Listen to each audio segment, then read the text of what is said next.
Namaste.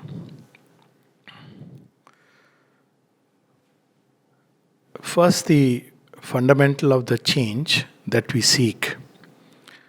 The fundamental of the change is that change comes when there is a shift in the needle of consciousness. This is the basic thing. Otherwise, whatever we may do on the surface has a tendency to return, and we must understand why it returns, how it returns.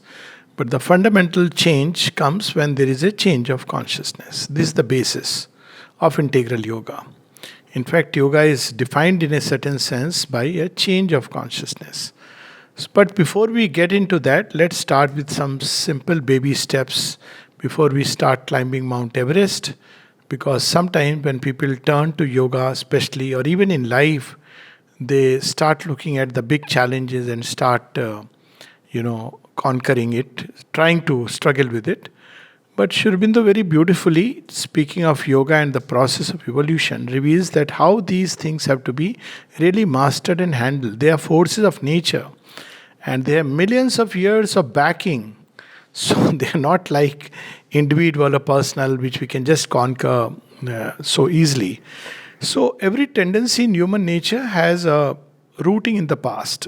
This past is the animal and the pre-animal, almost a prehistoric past. For instance, within us is the physical consciousness, which is rock-like, inert. In certain states, we can enter into a state of utter dullness and inertia. So it's there within us. The rock is within us. The river is within us. And at the same time, there is the insect, the animal. All these things are within us. So all these things continue to exist, but they get modified as we evolve into the human state.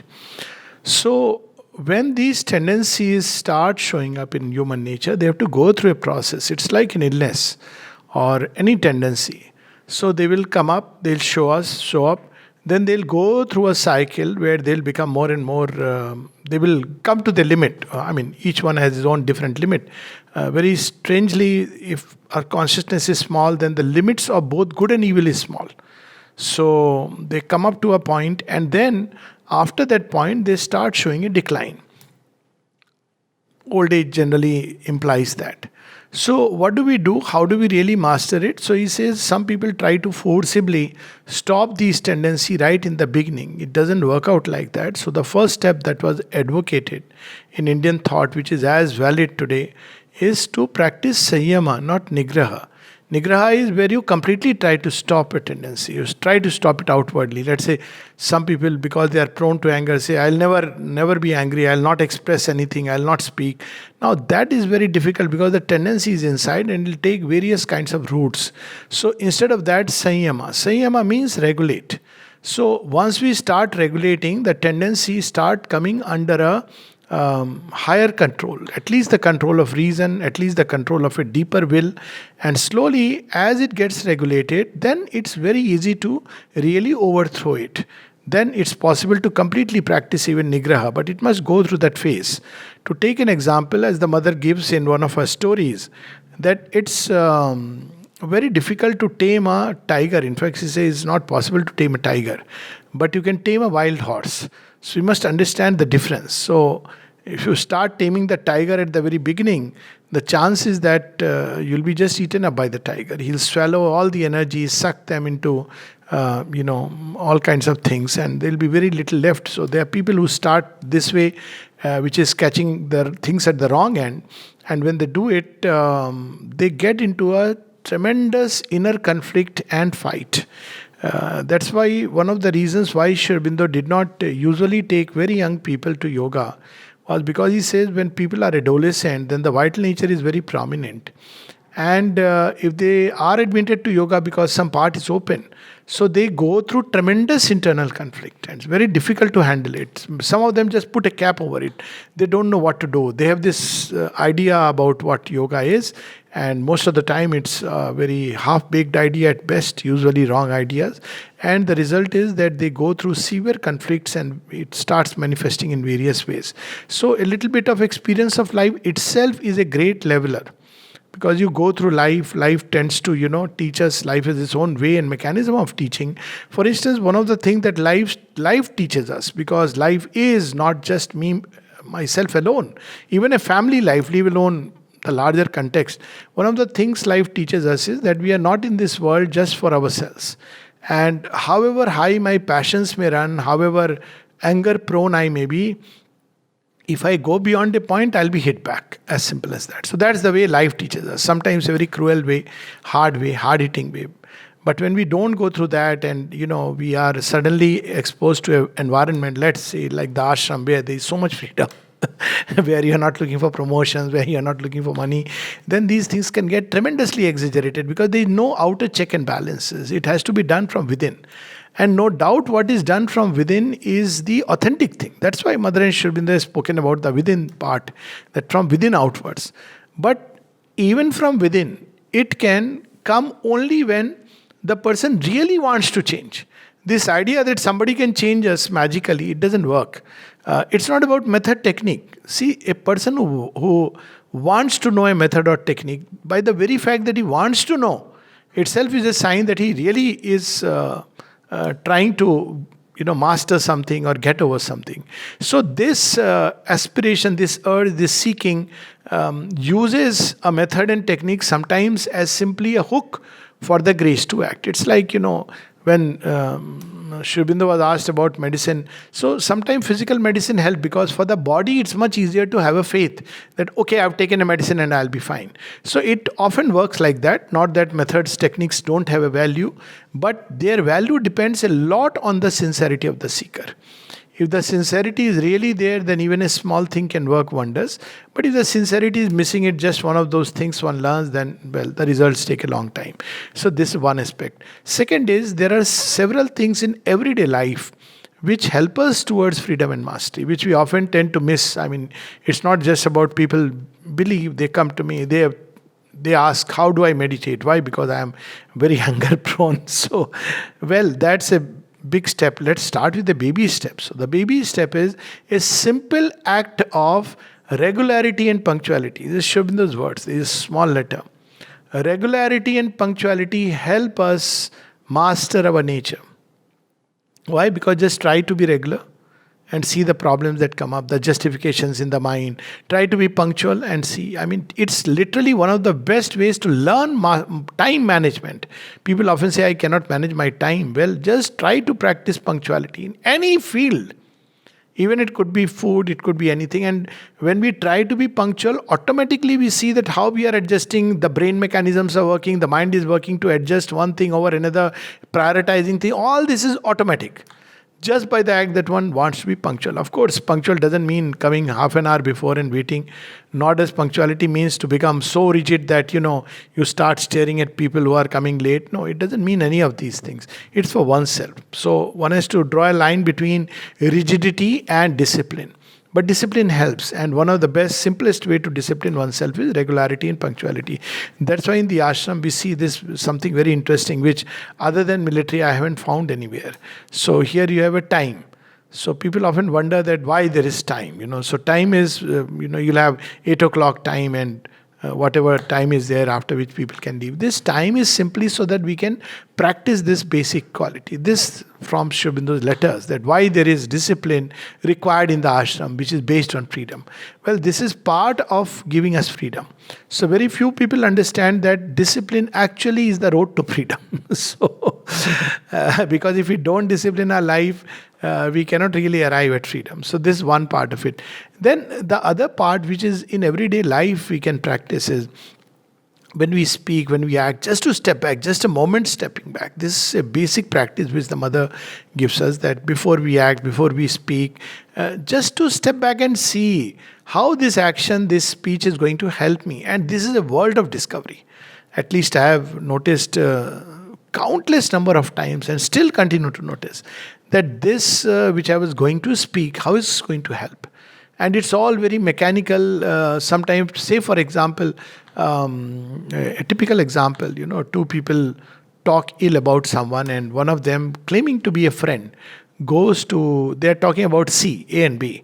So the B goes to C and says, A was talking like this about you. Now what purpose is it really serving? It's serving to create division. So while it looks very nice that you are doing something good by informing him about A's behavior, but actually you are sowing seeds of division. Similarly, sometimes when we are critical of someone, one of the simple things is that one is that you criticize 9 times and then make a praise once. But whereas the other way is praise 9 times authentically and then make one critical remark. So these are basic things that to step back and before we act, before we speak, how is my action and speech going to really help in the great divine work towards which we are moving? And sometimes the answer can be very simple, very direct. When someone asks the mother, how can I really help in your work? People ask, how can I work for the divine? So we often think, okay, I'll take up a job in the center, work in the center, or I'll join the ashram and do things. Some of the mother's answers are simply stunning. Again, in one word, she is conveying so much. So one of her answers was, if you remain happy, you are helping in the divine's work. So now remaining happy, try to be happy. And you see, if we look at the world from a larger standpoint, each one's gloom is adding to the burden on the divine. After all, whose burden? Who will bear this burden? The divine will bear that burden. If I am happy, at least one person's burden I am reducing. That much I am doing. So just to be happy. Another very simple thing which he reminds us is stay smiling.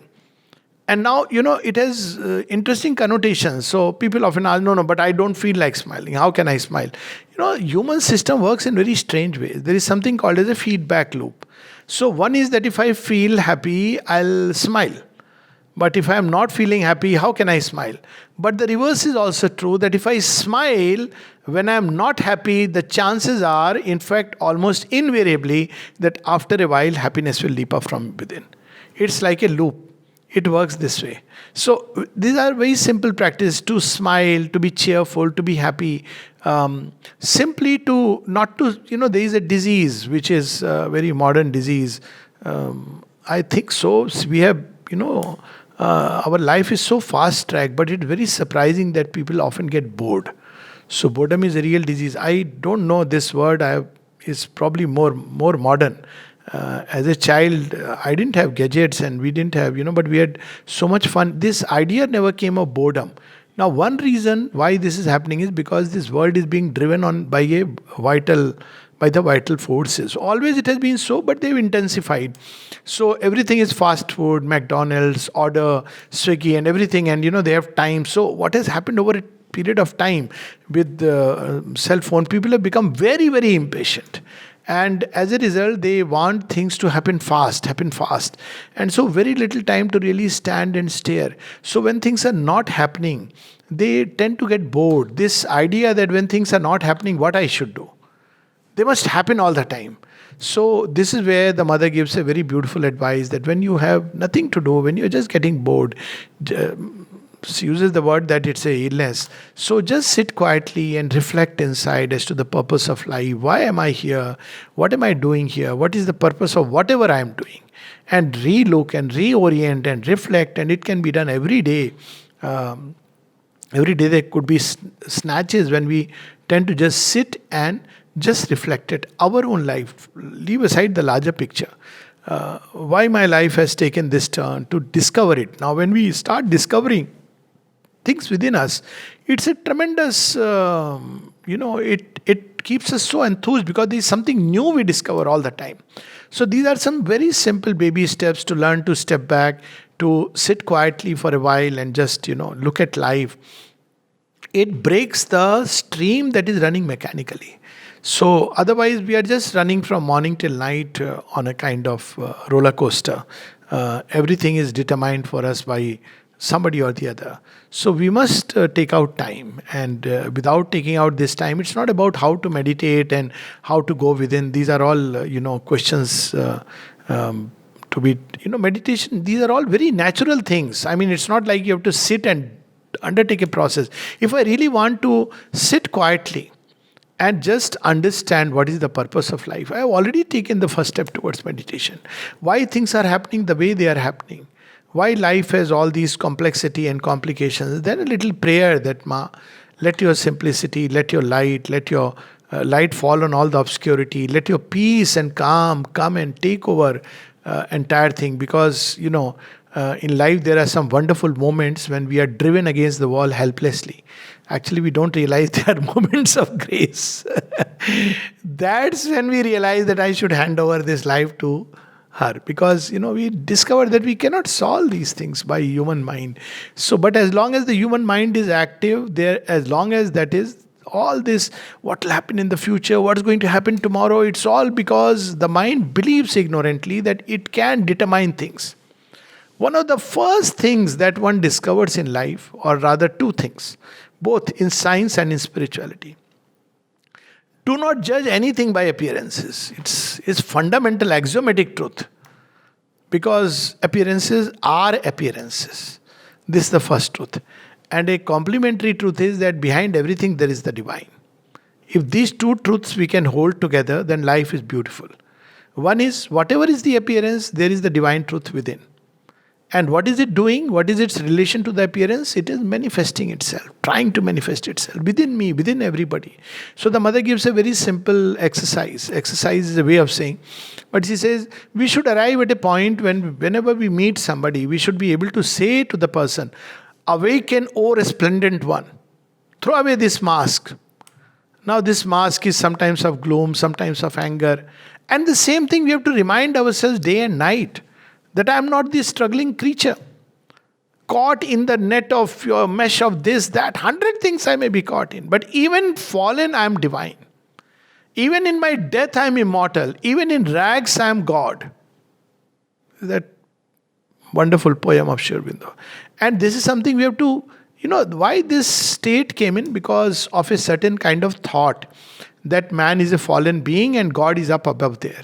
So you have to struggle to reach there. And the mother says that both myself and even Sri Aurobindo had to struggle against this tendency. Though in Indian thought, it's just the opposite. Man is divine by nature. And what you see on the surface is the creation of all these various forces that are acting. Our surface personality is what, all these mechanical, habitual actions, reactions. But in our depths, there is this divine nature. And she says, I had to struggle with it. And even Sri Aurobindo had to struggle with it, because at a very young age he was exposed to a kind of thought that God is up above there and I am this struggling creature. But we are always seeking help outside. This tendency, if I am afraid, even, often as a doctor I encounter, people come, you give them medication, then they go to specialist, super specialist, then he writes something and they are, this doctor gave me some medicine and it's so fantastic it worked. So unfortunately they come and sometimes ask what medicine this is. Now I had given paracetamol, supposing as a painkiller. He has given an ultra high potency of a different, even more powerful painkiller. So when I say this is a painkiller and an anti-inflammatory, it is like a letdown. That, I was taking painkiller. Well, this tendency that help is available outside is because we believe we are very limited beings. Mother one place says that when we take to yoga, difficulties increase within us, and because the resistance increases. Not only increases, we become aware. See, the life goes through these 3-4 phases. First phase is when we think the world is bad and I am good. So there is the constant complaining. This person is bad. My situation is because of this, that person. It's a very elementary state. It's like a child state. That if Papa didn't give chocolate, he's a bad Papa. If Mama scolded, she's a bad Mama. This is how we never outgrow this stage of infancy for a long time. Then there is another stage where we say, no, I want to take control of my life. Doesn't matter what others do. Even if they are worst, still I want to take charge. My reactions are well within me. This will must awaken. And then the third thing, that not to justify. Well, so-and-so said it, therefore I am. Well, if we adopt that attitude, we'll never take even the first baby step towards mastery. The first step is that regardless of whatever other may say or do, I should still be the master of my own house. So this way, when reason is not turned toward justifying, see, the reason is one of the things which is given to man to reflect in. It's there in animals, but in animals, this capacity to reflect, to discern, to change is normally not found. Animals can adapt to outer life very well. But reason is very often in its infancy used by the vital to justify things. I'm angry naturally because my partner is like that. So I cannot change my partner. Well, I can change my partner, but that's not the way, because very often when we change circumstances and do not tackle the inner cause, then it'll keep coming up. So at some point to discover it's not about the person, it's about the person, which is myself. And then one embarks on another journey that the same reason which was justifying begins to find out. It changes into a discerning reason and begins to see what are the trigger points, what really triggers anger. I'm just taking one example, it could be many. What triggers anger? And sometimes one sees such paradoxical movements. For instance, one very easily falls into the trap. Someone loves me and therefore I have to, reciprocate in love. But hidden behind it is a need for love. It takes time to discover it, that yes, it's there. One seeks it very like a little shadow which is there, which comes up at an opportune moment. Similarly with anger, that well, I don't get angry, but inside there is a little frustration developing. It's taking the form of a little sadness, a little state of unhappiness. It's the other side of anger. So the same reason discernment begins to pick up things. And then it realizes at one point of time. So second stage is when we start looking and becoming conscious of ourselves. Then the third stage is when we begin to become conscious of the motives. Why do we do whatever we do? And the mother says this should go to an extent that if I am at the samadhi, why am I going to the samadhi? Why am I bowing down at the samadhi? Why do I do whatever I do?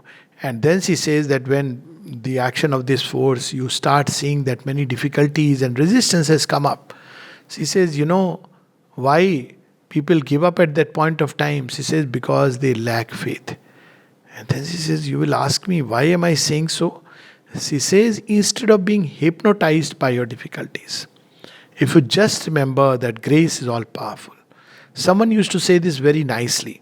So he in a talk he was mentioning that, I tell the divine that if I am not the worst case, then you have dealt with more serious cases, and so I have hope.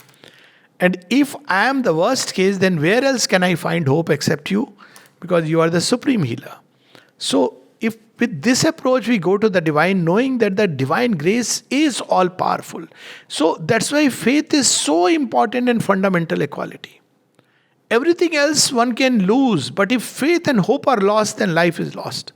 So hope, faith, and what is this faith that is asked for us in yoga, from the yoga point of view? That eventually there is nothing which is insurmountable for the divine grace. That's why it's the divine grace.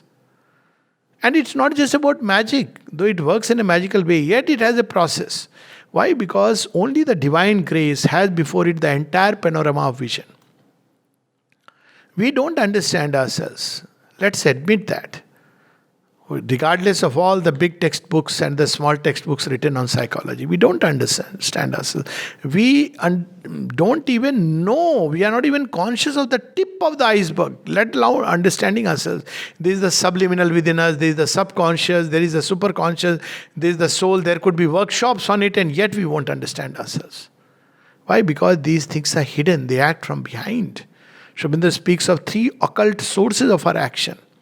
There is the subliminal, which is receiving things from all over the world. There is also the outer consciousness, which responds to every knock. One simple exercise, or 2 simple exercises, by which we can at least master this.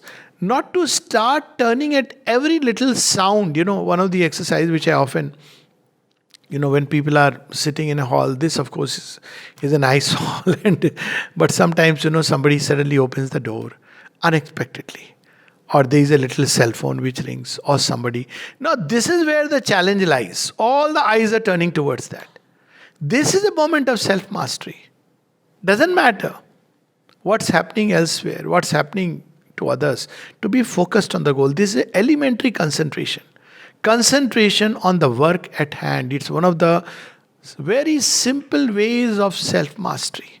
to be so involved in the work. There is this story which I often recount, which is very interesting, which has a double connotation. One is what is said, and the other what is not said.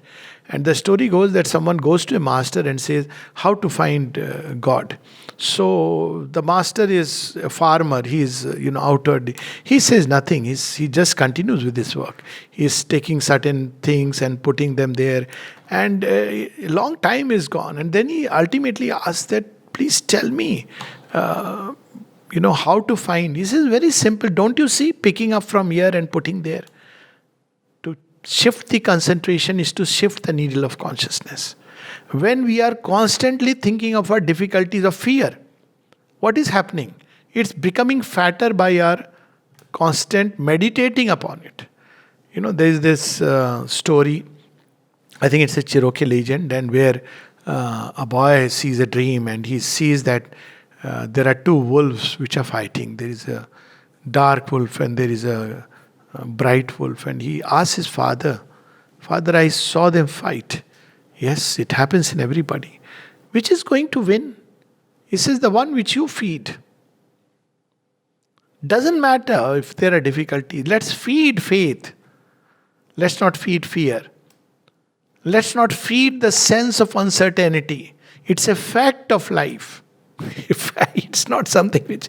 There is no way that we can find certainty in this world which is ever changing except by being rooted in the divine presence. And that certainty is about the goal. There is something which Sri Aurobindo writes very beautifully in Savitri. Alive, and yet a secret spiritual aid is there. Alive in a dead, rotating universe. We whirl not here in a casual globe. And then he says, even through the tangled anarchy called fate and the bitterness of death and fall, a hand is felt upon our lives. It keeps in its unslackening grasp the Godhead promised for our struggling souls. When first man's heart dared life. And what is that goal? The crown of conscious immortality. So to always remember that all these things, appearances, sometimes they'll be nice, sometimes they'll be not so pleasant, sometimes they'll be horrifying, sometimes they'll be very dark and ugly. Yet this is not the destination of my journey. O King, the events that fate is truth working out in ignorance. O King, the events that meet thee on the road are not thy fate. Though they smite thy body and soul with joy and grief, they touch thee a while and pass. The road, the goal thou choosest are thy fate. So to remember and remind oneself in all moments of difficulties, this is a passage, this story which often outside my office in Air Force, I had put up these two stories which often worked so wonderfully. So one story was about this same, sometimes life can be very simple, we make it complicated. And the story was about somebody who goes through a caravan, goes through a passage and through a desert. And there is a man sitting below a palm tree and eating gruel. And the king says, who are you? So the court philosopher who is busy pleasing the king turns and says, sir, he is nobody of any consequences. Don't you see he is just eating gruel? And then he turns to the man eating gruel and says, how foolish of you. If you only learned how to please the king, you would not be eating gruel for the rest of your life. And the man says beautifully, if only you learned how to eat gruel and be happy, you won't need to please the king for the rest of your life. So one can see what is easier and what is more difficult. And the other story we all know, it's a story I love personally, is King Solomon's story where, a king is being chased by people, and he is, of course, in India, this story is about, in a different way, about Maharana Pratap, whose horse actually jumped across a chasm, and the horse died, Haldi Ghati, and he survived, and he bounced back and overthrew the invaders. So that's something very powerful, never to lose hope. But here the story is that, a person goes to a king, had gone to a guru, and the guru master gives him a little mantra written in a paper and says, keep it inside. So he says, okay, don't open till there is a crisis moment. He says, okay. Now in king's life is going smoothly till it is attacked, and eventually he is on the verge of defeat. He is running. And eventually army catches from every side and corners him, and he's up against a tree. He says, now there is nothing I can do. Then he remembers, so I have this mantra. Takes out, opens it, and he starts laughing. And when he starts laughing, so now it's time for the enemy soldiers to get surprised. What's happened? What has he got? Some secret formula. And they ask him. Then he says, okay, I'll give you my secret formula. You give me my life and I give you the secret formula. This will liberate you from all fear forever. Okay, you go scot-free. But give us the secret formula. So the secret formula is nothing. What is written on it is, these too shall pass. What is there? Life, death are passing incidents. There is, on a similar note, on a very personal note, I remember as a child when I was born, some difficulties were there, and one of the Babaji had given a tabij, old time, some kind of amulet. So it was put, and I was wearing it till 10 years of age. So when I started growing up, I said, this is very inconvenient, why should I? And typical 10, 11-year-old started to challenge. So I started chewing it to open it. What is inside? My parents would say, don't do this. One day, I managed to open it. What I discovered was a formula which today I know is the best thing in life. And I opened it, and there was a little paper inside, like a paper. But inside the paper, there was dried tulsi. And what was written in the paper was simply Hari, the name of Lord. And I remember that after that, I was literally a state in which I went for 3 days, 3 nights. Constantly this started like a japa, Hari, Hari, Hari, Hari. And then when I saw the movie of Prahlad, I connected it so well. Yes, that is the simple solution. All that Prahlad does is, he doesn't complicate life. Our mind is complicated. What will happen tomorrow? What will happen day after tomorrow? As if they'll go to soothsayers, they will go to everybody. Well, it helps the soothsayer, definitely. He also has children to look after. So it's some good deed done. But who can really manage the life? Who can really predict with certainty about the life? Only one who is the master of life.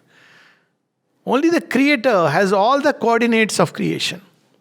And so this simple act of ma, ma, ma, ma, ma, ma, ma, ma, ma, ma, ma, ma. My life is yours. My destiny is yours. To say day and night and day. Doesn't matter. Any situation, any circumstance. So much that the whole consciousness should get seeped into it. The remedy is so simple. But the human mind will say, come on. It can't be like that. So you have to take $2,000 and teach a course of how to do pranayama. Now that sounds impressive. When you shut people, they say, leave your cell phones, leave this, 3 times a day, you will get only chana as meals. After 10 days, they feel, oh, something big has happened. Till they step out into life. And the first person that shouts at you, and you lose. Why? Because it doesn't help. These are all temporary exercises. And these exercises are okay, very good. Do some breathing exercise, do some deep breathing. What is it called? Mindful meditation. All this is all right. It's very good for an, temporary solution. It does bring a little calming effect without a doubt about it. Just observe your breathing. It is, incidentally, something very powerful. And one doesn't have to do a big course for this. Just sit quietly and observe your breath. Why? Because again, is the feedback loop. So what is the feedback loop? Like smile. You don't feel happy, still smile. Now the mind gets into this zone. This fellow is smiling. Things must be fine. And after a while, happiness leaps up. So same way this breathing works like a feedback loop. When we are angry, see what happens to the breath. What happens to the heart rate. When we are sad, see what happens to the heart rate. What happens to the breathing. When we are agitated. So this is one way. But when we use the feedback loop, just simply do some deep breathing. No need to learn all this, paying money. Very simple. It's given to us. Simply learning to breathe. Just to breathe quietly. Breathe, breathe, breathe, Breathe, breathe, breathe, breathe, breathe. Do it with rhythm. People become too mechanical. How many counts I must breathe in? Now they're stressed out about, okay, it was 8 or 9 or 10. Just breathe. Focus on the breath. So we'll see after some time when the breath becomes regulated, because in the human being everything is interconnected. So after some time the mind begins to become calm, because mind associates fear, anxiety with disordered breath. Of course, fear and anxiety are the cause of the distorted breath. But you can work on this side and calm down. But these are all temporary things, because they have not shifted the needle of consciousness. If the shift does not take place, then even meditation doesn't help, because what happens during meditation, even when you have emptied yourself. So after some time when you have emptied, everything is very fine. But as we step out, it's a vacuum. The very same forces will rush in which we are used to accommodating. Channel is same, switched on. Every time you switch on, it will start from that 100 Tata Sky subscriber channel. After that you change it, because that's the channel which is by default. By default we have set the channel of ego. By default the channel is desire. So for some time we feel very happy. So the permanent solution is to shift the needle. And that's where the mother advocates dynamic meditation, not just a passive meditation. So one meditation where we sit quietly and we just allow, open up and relax is very, very powerful. And then to fill the spaces with a light, with a peace, with a presence. It is like a tremendous thing which washes away a lot. And the other is we aspire consciously. This aspiration shifts. And what is this aspiration? It's for mother. When one sees oneself in a certain state, one aspires that may my life, my mind, my thoughts, everything should run towards you. There are several ways of aspiring, but my method simply, if we take life as a river, may it run towards your ocean. If life is a song, may its notes be reflecting your divine harmony. If life is a sculpture, doesn't matter how you paint it and prepare it, but let it become an image that of what you want it to become. Another very interesting practice is Nishkama Karma. Just to, one of the reasons why there is so much fear, anxiety and everything is because we are doing everything driven by desire. Even when we turn to God, people want to know how many days, how many weeks, how many months, how many years will I get the first results of transformation? How long to find my psychic? And if you tell them that, well, as long as God wills you to remain in ignorance, there is a very beautiful line of Sri Aurobindo, until He bids thee leave. It doesn't mean we do nothing. We do whatever we wish to do. Of course, we should do our bit, but not with this idea of impatience, not with this idea of achieving something. Oh, if I go within, I'll see the light. 1 year I have practiced, I haven't seen the light. Who gave you this guarantee that in 1 year you will see the light? It could have been a moment, or it could be 10 years. How does it matter? You're not going, it's not like a corporate sector. No, but that fellow saw the light. Well, it's not like a corporate sector where you are comparing your ambition with somebody else. It's not that. Have the joy of doing something. Spiritual exercises, practices should be an act of joy, of love. One doesn't seek the divine because one can get something out of him, but because he is worth seeking. It's an act of love. After all, one has seen what one gets by loving all this paraphernalia. At least learn to love Him who is the source of love. Then love the world, but first the source. So when we begin by that, we often go with the wrong end. That, well, I will have time for God, but first let me handle this life. Not realizing that by knowing God, we can handle life much better. Or rather, when just imagine, I often give this example. You're walking with a super king, not even a king. And suddenly, you're accosted by, and king always has his ministers, right? Everybody is beck and call. And suddenly you are accosted by some miscreant, some people. So what will you do? You'll say, I'm going to, before you can think about it, the king who is your father, your friend, is he going to really let you be in the hands of these people? He will take the steps. So what should I do? You serve the king. And sometimes ignorantly even, stand by his side. Doesn't matter. He cannot be harmed. Who can touch Krishna? But if harm comes to Krishna, stand before. Of course, Krishna will smile. But it's an act, it's a gesture allowed to us. That's the beauty of human bhakti. God doesn't need anybody's, But when you do that gesture as an act of love, He will himself bless you and say, okay, I'm there, don't worry. But he reciprocates. See, that's the beauty. As we approach the divine, so will the divine reciprocate. If we say, how does it matter? He will take care of himself. So the divine says, okay, my child, you seem to be too grown up and mature. Yeah, we all should take care of ourselves. It's reflected back. Take care of yourself. But when we say, come, Lord, I feel this tenderness towards you. Can I press your feet? Not that the divine needs. People often ask, someone asked Sri Aurobindo, why should the divine need to be given filtered water? How does it matter? He can absorb all the germs. Sri Aurobindo's answer, but why the deuce would you like to give the divine water full of germs and poison because he can absorb it? What kind of logic is this? So when we have that approach towards the divine, he too reciprocates. Not that he needs this, but by this gesture, we open ourselves to that dimension of the divine. But when we take him that he is very cruel monster, he has given my life so burdened with difficulties. Then he says, my child, your faith will make me act like something I never want to be, which I am not. But instead, if we take this approach, that he is all love, he is all beauty, he is all delight, he is all help.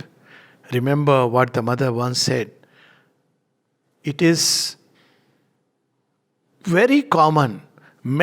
Human beings often turn away from the grace. But it is seldom that the grace turns away. Now even this seldom she qualifies.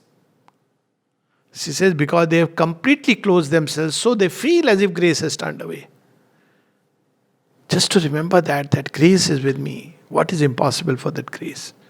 And that love which has built the worlds, this is the remedy of all fear, to know that this love is there. The people who are embodying this love, who carry this love, who love the divine, they don't, normally we don't realize what a tremendous power there is in it.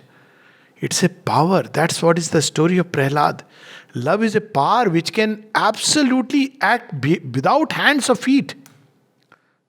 And people will ask, okay, prove this very sentimental stuff. Okay, very simple proof. It is very difficult for someone to harm a child. And that's why harming a child is regarded as the most heinous of crimes. Why? Because child is smiling so full of love, trust, sweetness. For the child it's not, that's why even animals, wild animals, there's a whole village in India where children grow up with snakes. Snakes live in the house. And I'm not joking. I'm forgetting the name, but they grow up. So they don't have fear of snakes. Why they don't have fear of snakes? Not because they are Gauls who don't know what is fear, so they go and attack like Asterix. No, because they've grown up with them. So as a child they have handled, and they've just got rid of this habitual formation. A lot of things are because of habitual association that we associate things with. And what is this association? If this is there, this is going to happen. Mind automatically out of ignorance. If this is it, this is going to happen. If this is it, that is going to happen.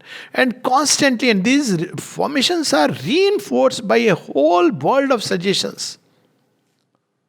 Whereas to somebody who learns to trust the divine, he will say very simply.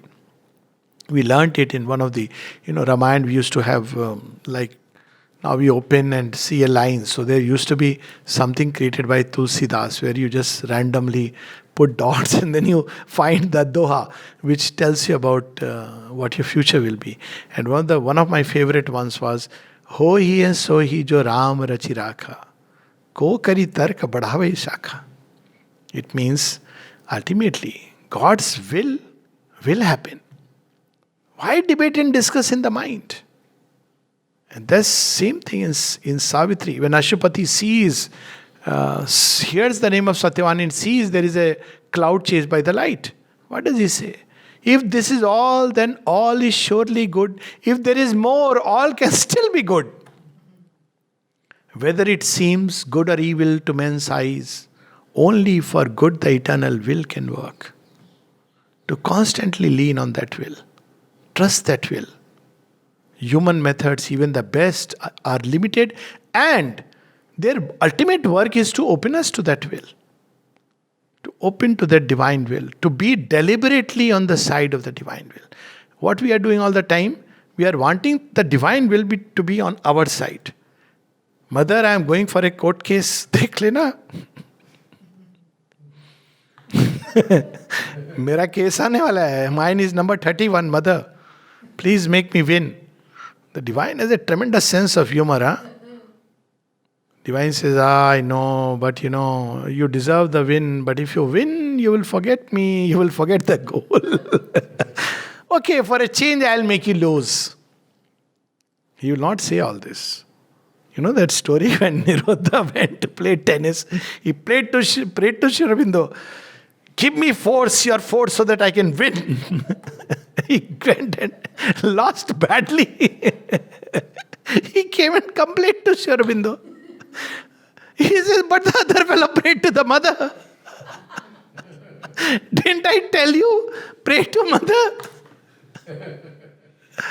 When will we learn that this life is not about winning and losing? It's not a competition. Each one is on his own track. Alice in Wonderland. All have won prizes. All have come first because each one is running on a unique track. Each one has his own share of difficulties, dangers. And the mother reminds us, the greater the difficulty means the greater the possibility. Difficulties come for the strong, for those whom God wants to rise. But instead we say, oh, my life is riddled. We'll just look around. I am that way lucky because sitting on this side of the table, sometimes I feel like telling, when a person says, I have this problem, that problem, I feel like saying, I have a similar problem. Of course, Jung spoke about it. I feel like saying, I have a similar problem, but I can't give my remedy. That's the problem. What's your remedy, sir? Turn to mother. Why are you so much harassing? Sometimes you say also, because someone says, I have this pain, this body pain, this ache, and this doctor has prescribed this, and I am listening, and after some time, you know what? I am also having it. For the last 15 years, I am having it. And I am not joking. Every bit pains. So, what do you take? Nothing? Let it pain. Pain is in its own place, and my life is in its own place. Why give importance and attention to things? As somebody said, there are two steps in life. First is, we give importance to things which really don't deserve importance. And second is, it was like a 2-step. This also I had put outside my office.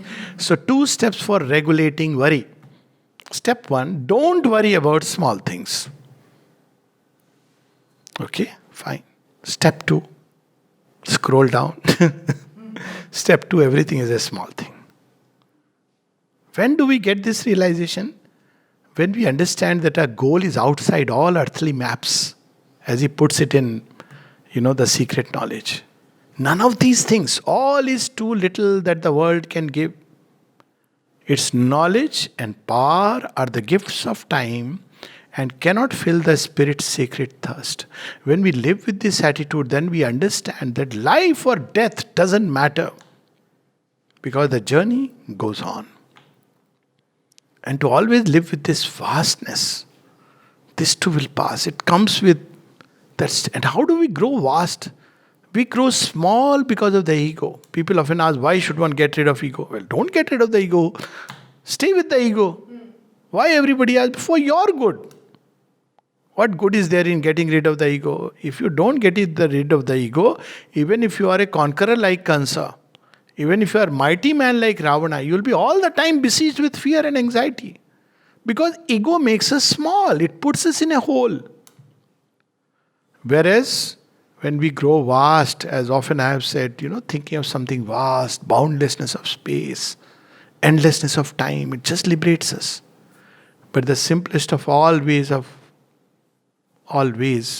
that we have read and studied, the simplest of ways to grow vast, with which we'll stop, is to think that the divine is in all beings, is everywhere. And whatever be the appearances, he is everywhere, hidden inside the cloak of darkness.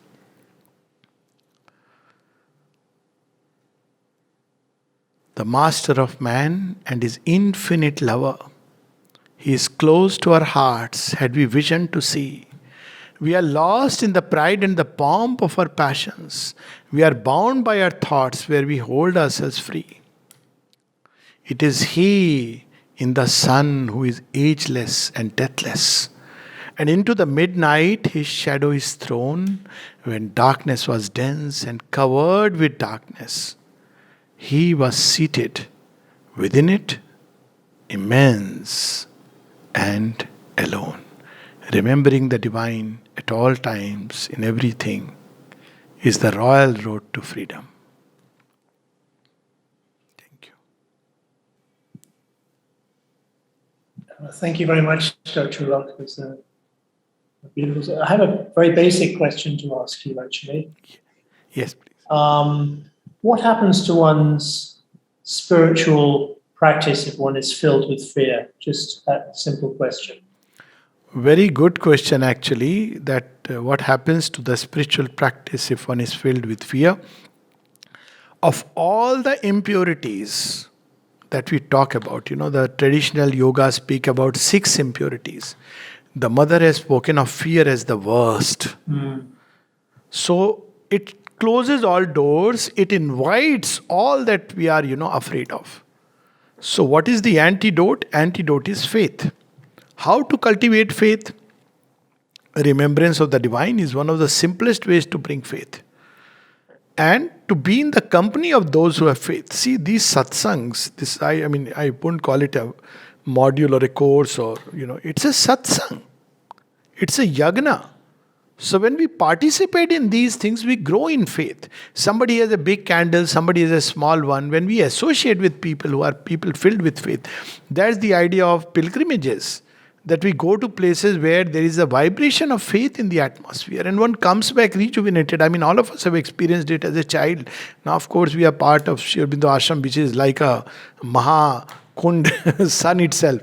But even otherwise, go to a place which is serene, filled with those who are people full of worship, dedication. You automatically come back rejuvenated. So, and stay away. Don't entertain doubt thinking that I can solve it by the mind. The mind will never be able to get rid of doubt by its own method. Instead, find the one true remedy, which is given in the Upanishads. Bhidyanti hridgranthi chidyanti sarva sanshaya. Render the knot of the heartstrings and go deep within and find the soul. All doubts will vanish. The only way to get the final certitude is by finding the divine, but that may be, people think far. He's not really far. He's nearer than our breath. But that apart. But at least finding the soul. So at least we should practice this. This is that's why this meditation. That He is in all things, everywhere. Within me, around me. Whenever one is besieged by fear. To remember that the grace can never fail us. So this way, faith develops. You have to cultivate it. It's like a treasure. If we have it like a gift, then save it, preserve it. She says it's the rarest of treasure that is given. And if we don't have it, cultivate it. The seed of faith is there in every human being. That's why we live. When we write in our diary, tomorrow I'll meet you, we are sure that tomorrow will come. Nobody says, tomorrow I'll meet you provided I'm alive. Well, we don't know about the next moment. Life is a stream of faith.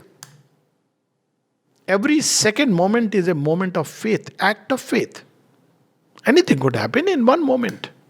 And yet we live because faith is there in everyone. We have to only cultivate it. We have to turn it, give it the right direction. People often say that I had faith in human, this person deceived me. But who told you to have faith in every human being? Have faith in the divine. And have faith in the essential divinity of things. This, yes. So we often, these beautiful things which are given to us, gratitude. Again, all human beings, we are having great gratitude. Gratitude to the divine, faith towards the divine. So when we cultivate it, we live in the company of those who have faith. When we read books which are charged with an atmosphere of faith, reading Mother and Sri Aurobindo, reading Swami Vivekananda, read one sentence like this. Have faith in yourself, have faith in your destiny, have faith in God. It can, because they are not words, they are impregnated by the realization.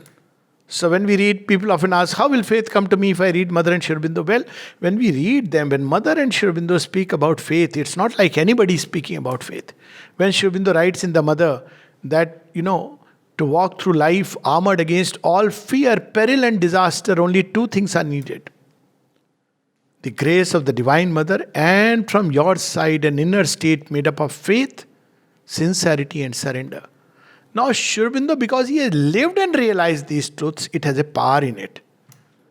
So when we read these things, we automatically get that power. That's how one has to look at it. Faith is the worst impurity. It's the direct contradiction of the divine in creation. It's the because we are living life with faith, not by reason but by faith. So, it blocks the path, it blocks the way, it blocks the entry. So if one discovers it, if nothing else, call Mother's name and say, I want faith, I want faith, I want faith. Give me faith, ma, ma, ma, ma, and then slowly fear will vanish. Yeah. So faith is the best antidote. Yes. Fear. Yes. Yeah. Thank you. Okay. Does anyone have any questions? Hi, my name is Lakshmi. Yeah. Alo Pandya I met you in 2018 due to about the mind verified domain and the unverified domain concept. Verified domain mind, unverified domain mind at that time, because it's related to the faith, because always there is each and every thought or each and every action, there is a confusion or doubt or something. It has happened. So it was, I have taken the exercises from you and it was done. Just these days, what I am facing is, because I'm living in Berlin from past 6 years, in the collective subconscious or subconscious, not sure, but the dreams and visions, like the formations, it's entirely different, not real, but we feel sometimes it is belongs to, this is me. No, the dream or that formation as making us like it's a reality, that how can we overcome it? And coming to the, it's not at all belongs to the anyway, we don't have any that kind of past, or you are not at all having anything related to you, but somehow maybe it's a collective consciousness. Yeah, actually the way of the Buddha is one of the best for these things. When past formations come up from the subconscious, they come up in dreams. They can even declare themselves in the waking consciousness, but dream is most common, and it's very difficult to say whether they are individual subconscious or the collective. Absolutely right. So again, one of the best ways that is there is the way of the Buddha, where one just becomes a witness, doesn't engage with it, just keeps moving towards what one is seeking. So they will break. But if one wants to understand it, then it's a different matter altogether. Yes, there is an understanding which is uh, it can only be done by an intuitive consciousness. So dreams cannot be interpreted by the normal logical mind because it's a different language altogether. But yes, they can be understood and interpreted by the by the intuitive mind, and it can show us sometimes that where things are the way they are. So it can take many formations. The fact that they've entered into our individual realm, that means something within us has drawn them. Though it may not be connected directly to us. See, there are so many things which are lying in the folds of unconsciousness, which we don't realize, and they can come up in dreams, which things which are hidden. And especially when one takes to yoga or a higher life, there is a pressure, and these rooms open up, and they can surge up. And no general rule can be made. I mean, each dream, because one has to know that dream material. It's a dream work. What exactly is the dream? And then one can understand. But certainly there is a door which is open somewhere through which these formations are coming up. So one way is to just completely ignore the way of the Buddha, keep moving towards the goal. Doesn't matter. So after a while, they'll do their work, they will surge up, and eventually they'll go away. Because they are just coming up because of the process of evolution, whether it's a conscious evolution as with yoga or otherwise, they come up. And if you don't pay attention, after some time, it's like people who dance for some time outside the house and then they beat drums and then they go away. So that's the simplest way. Mother speaks about it, and it's so true. And it's not only to dreams, almost about everything one can practice. Don't give importance, it'll go away. But the other is where one wants to understand, which is also valid, because then one understands the play of forces. In which case, one has to grow in the intuitive consciousness or get in touch with somebody who can know it, who is an expert in dream interpretation. Yeah. Thank you. And I have read one. And in any case, offer it to the mother. That's the simplest, always. Yeah. Yeah, thank you. And I have read one of mother writings about there are the few elements which will get freedom. So at that time also, you will caught by the other forces. Yeah. It's only because what experience was in the brain, there is a few points like in the centers, you feel the pressure in those points or something like that. Few things I'll just chanting the mantra, mother mantra, and it's okay. But only few. It's a very very strong point, which makes it's very tough. It takes like years and years. I told you I met you. It doesn't matter. See, the thing is that however great the difficulty, one has to endure with faith and continue on the path. So it doesn't matter. Let's not even think how much long it is taking. Sometimes even that gives too much attention. That this is the difficulty, this coming up. Doesn't matter. Just keep on moving towards even 1 inch, 1 centimeter. That this is the goal and I have to move toward there. Doesn't matter. And these formations, jostle, hassle, rise, fall, everything will happen. It's part of the journey. But we should not struggle against them, rather start moving towards the goal. That's the way to really, the best way to get rid of the past is to move toward the future. So sometimes if they tie like chain, still in consciousness move toward the future. So that's the way to get rid of them. Eventually one will get rid of them. Always to look toward the future. Yeah. Thank you, Ji. Well, beautiful session as always, Dr. Alok. Thank you, James. Thank you very much. Thank you, everyone. Yes, Ma.